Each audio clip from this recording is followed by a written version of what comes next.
और कोरोना संकट से बिगड़ी अर्थव्यवस्था सुधारने के लिए मध्य प्रदेश सरकार आने वाले दिनों में बॉन्ड का सहारा ले सकती है।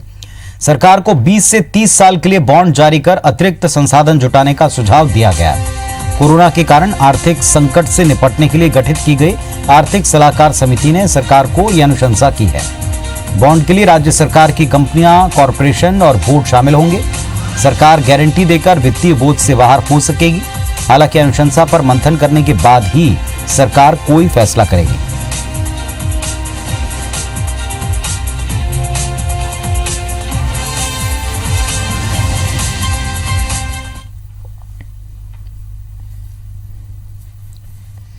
सुधीर दंडोतिया हमारे साथ में भोपाल से जुड़ रहे हैं, सीधे उनका रुख करते हैं। सुधीर, ये जो आज ऐलान हुए हैं या इसके बाद अब बॉन्ड की बात की जा रही है जिसकी सलाह सरकार को मिली है, ये हर एक राज्य के लिए चुनौती है कि कैसे आर्थिक तौर पर मजबूत हुआ जाए, लड़खड़ाई व्यवस्था को सुधारा जाए।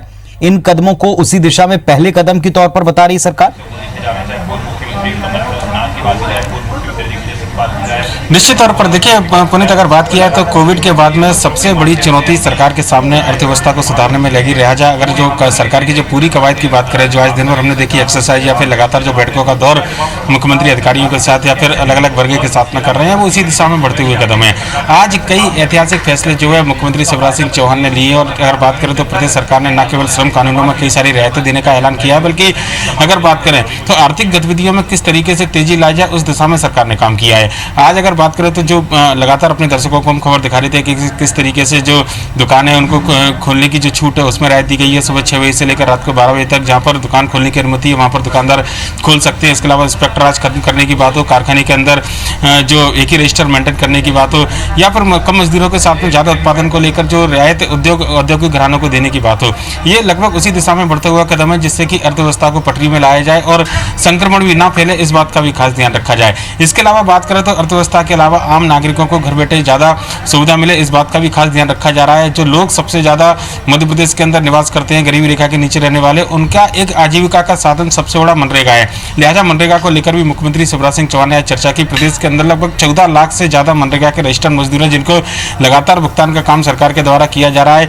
आज जो वीडियो कॉन्फ्रेंस है उसके द्वारा ऐसे कुछ मजदूरों से चर्चा भी की गई और कुछ सुझाव भी सरकार के सामने निकल कर आए हैं। खासकर बात करें तो 15 दिनों के अंदर जो भुगतान किया जाता था 10 दिनों के अंदर भुगतान किया जाए, लगभग इस तरीके की मांग जो है कुछ मजदूरों के द्वारा इस टेली कॉन्फ्रेंसिंग में की गई। इसके अलावा अगर बात करें तो जल संसाधन विभाग और बीजेपी टास्क फोर्स की बैठक में भी लगभग जो अर्थव्यवस्था को सुधारने के सुझाव हैं, इन तमाम बैठकों में इस बारे में विचार किया गया। और अभी भी न केवल सरकार बल्कि पुनीत में बीजेपी प्रदेश कार्यालय के अंदर यहाँ पर सरकार और संगठन दोनों मिलकर जो है अर्थव्यवस्था में सुधार को लेकर काम कर रहे हैं। और आप देखेंगे कि प्रदेश सरकार के जो मंत्री हैं, खासकर 2 मंत्रियों की बात करें, गोविंद सिंह राजपूत वो यहाँ पहुंचे हैं। इसके अलावा अंदर 2 मंत्री पहले से मौजूद है जिनमें तुलसी सिलावट और जो कमल पटेल है वो अंदर मौजूद है। बीजेपी के प्रवक्ताओं के साथ में सरकार के कामकाज की जानकारी जो है वो लगातार दी जा रही है। देखें गोविंद सिंह राजपूत जो है वो अंदर उसी बैठक में जाते हुए यहाँ पर ना जो जानकारी हम लोग अभी अपने दर्शकों को बता रहे हैं, जब टेलीविजन पर बीजेपी के प्रवक्ता बैठे तो वो भी इस जानकारी को बेहतर तरीके से बताया जाए, इसको लेकर एक वर्कशॉप जो है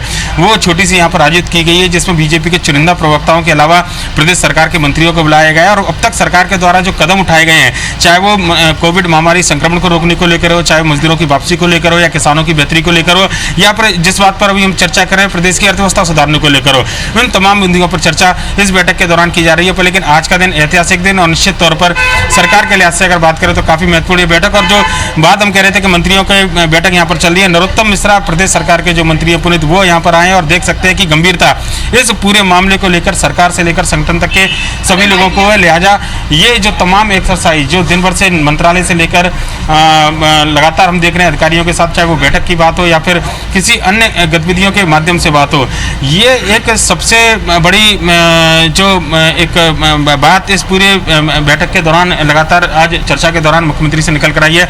ये अपने आप एक बड़ा एक निश्चित तौर पर एक बड़ा कदम है। नरोत्तम मिश्रा है प्रदेश सरकार के मंत्री हैं। सर, एक बड़े श्रम कानून को लेकर निश्चित तौर पर देख सकते हैं कि बैठक में लेट आए हैं तो लिहाजा पहले जो बैठक है उसमें शामिल होंगे, पर लेकिन आज का दिन बड़ा महत्वपूर्ण दिन माना जा रहा है। मध्य प्रदेश में आर्थिक गतिविधि को लेकर सरकार के जो निर्णय हैं उन निर्णयों को लेकर, और काफी सारी रियायतें सरकार ने आज न केवल औद्योगिक घरानों को दी है बल्कि मजदूरों के हित में भी ध्यान रखते हुए पहले से लिक्विडिटी जुटाने के, फंड जुटाने के एक तरीके रहे और अब प्रदेश सरकार को भी सलाह दी गई है क्या जो बैठक अभी हो रही है या आने वाले वक्त में होगी, सरकार इसी मंत्रिमंडल के, इतने छोटे मंत्रिमंडल के साथ में क्या इस फैसले की तरफ भी जा सकती है कि हाँ बॉन्ड्स दिए जाएं श्योरिटी के साथ में, ताकि उनसे फंड्स आएं और आप विकास में लगा सकें? देखिए, निश्चित तौर पर फैसला अभी सरकार को करना है। मंत्रिमंडल के फैसले, कैबिनेट की बैठक में इस पर मोहर लगाना होगा और कम से कम 5% सदस्यों की संख्या के साथ में मंत्रिमंडल होना चाहिए। संविधान है, लिहाजा 12 से कम अगर मंत्री हैं तो जब तक इन फैसलों को मंजूरी नहीं दी जाएगी। पर लेकिन सरकार ने फैसला लिया है तो आने वाले समय में जब भी कैबिनेट का विस्तार किया जाएगा तो इन तमाम फैसलों को मंजूरी दी जाएगी। सरकारी एसेट्स बेचकर जो है वो बॉन्ड जुटाए जाएंगे। प्रदेश सरकार के पास में जो परिसंपत्तियां या फिर जो दूसरे जो रेवेन्यू के साधन है उनको बॉन्ड्स के रूप में तब्दील कर रेवेन्यू जुटाने का काम सरकार के द्वारा किया जाएगा, क्योंकि इस महामारी के दौरान कई सारी आर्थिक गतिविधियां जो है वो बड़ी बंद पड़ी हुई है। अर्थव्यवस्था को एक बड़ा झटका लगा है। ऐसे में पैसे जुटाना सरकार की प्राथमिकता है, जिससे कि इस संकट काल से उभरा जाए। लिहाजा जो तमाम प्रावधान है जो लगातार हम बता रहे हैं, वो इन प्रावधानों के अतिरिक्त जो बॉन्ड्स जुटाने की बात है वो भी लगभग इसी का हिस्सा है। पुनीत, चलिए, शुक्रिया आपका इस पूरी जानकारी के लिए। तो इस वक्त भी जब सरकार ने कुछ राहतों का, रियायतों का ऐलान किया है, इसके अलावा भी आपको बता दें कि इस वक्त एक वर्कशॉप की जा रही है कि किस तरीके से सरकार के कदम जो मजदूरों के हित में है, या सरकार की जो कोशिश है अर्थव्यवस्था सुधार की, रफ्तार देने की उद्योगों को, इसके कदमों को कैसे लोगों तक, मीडिया तक पहुंचाना, इसकी भी एक छोटी सी वर्कशॉप इस वक्त जारी है। इसके अलावा सरकार को सलाह दी गई कि बॉन्ड्स के द्वारा भी फंड जुटाया जा सकता है। अब सरकार को मंत्रिमंडल के साथ इस पर भी फैसला करना है।